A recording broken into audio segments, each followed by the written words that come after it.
साथ संगत जी, राधा स्वामी। आज की साखी पूर्ण सतगुरु के सत्संग के संबंधित है और भजन सिमरन करना कितना महत्वपूर्ण है उससे भी संबंधित है। एक साहूकार का नियम था कि वह अपने देनदारों से सूद दर सूद लिया करता था। एक दिन वह गांव के किसी गरीब किसान के घर अपने पैसों की वसूली करने गया। ब्याज कम करने के लिए किसान ने बहुत जोर लगाया, पर साहूकार ने उसकी एक न सुनी। उसके बछड़े बछड़ियाँ और जो अनाज था सभी ब्याज में गिन लिया, एक कौड़ी तक न छोड़ी। किसान ने दिल में कहा, अच्छा लाला, अब जा और अपना बिस्तरा अपने आप उठा कर ले जा।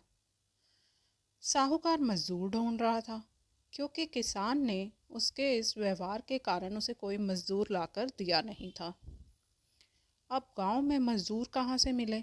संयोग से वहां नज़दीक ही एक महात्मा बैठे भजन कर रहे थे। उसने साहूकार और किसान के बीच हुई सारी बात को सुन लिया था। महात्मा ने उस घमंडी साहूकार से कहा, मैं तेरा बिस्तरा उठाकर ले चलता हूँ, लेकिन एक शर्त है कि या तो तू मालिक की स्तुति और प्यार की बातें करते जाना और मैं सुनता जाऊंगा, या मैं करता जाऊंगा और तू सुनते जाना।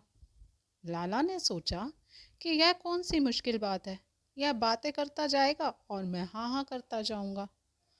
महात्मा ने उसका बिस्तरा उठा लिया और प्रभु प्रेम की बातें करते हुए चल पड़ा।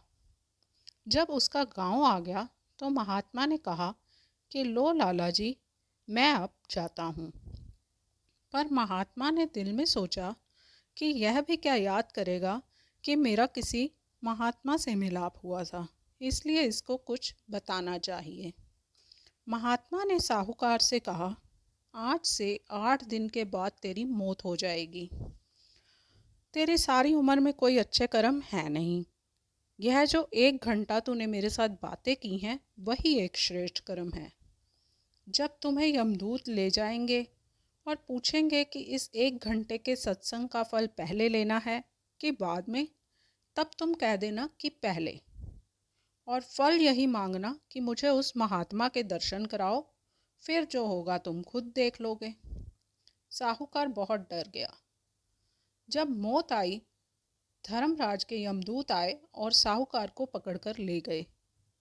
जब पेश हुआ तो धर्मराज ने चित्रगुप्त से कहा कि इसके कर्मों का लेखा देखो।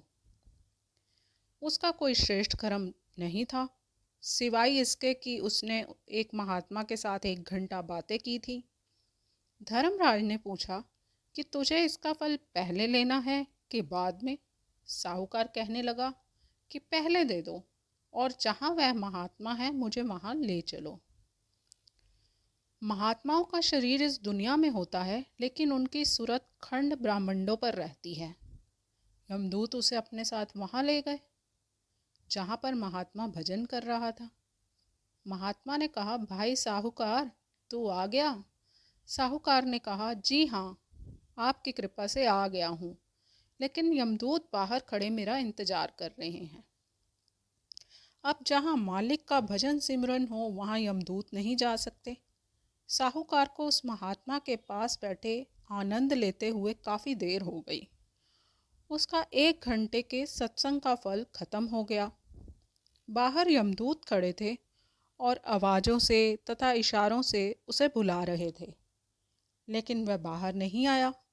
महात्मा ने कहा, चुपचाप बैठे रहो, यमदूत यहाँ नहीं आ सकते। हार कर यमदूत चले गए।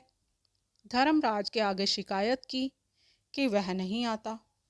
धर्मराज ने कहा, वहाँ मैं जा सकता हूँ ना तुम, इसलिए अब उसका ख्याल छोड़ दो।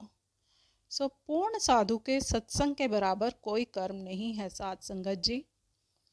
अगर 1 घंटे के पूर्ण महात्मा के सत्संग से उस व्यक्ति को ये फल प्राप्त होता है, तो सोचिए अगर हम रोज अपने गुरु की आज्ञा मानकर नित्य नेम करेंगे और परमार्थ को पूरा टाइम देंगे, 2.5 घंटा भजन सिमरन करेंगे, तो मालिक हमारी संभाल क्यों नहीं करेगा। साथ संगत जी, इसलिए अपने पूर्ण गुरु की शरण में उनका कहना मानकर भजन सिमरन करते रहें। राधा स्वामी जी।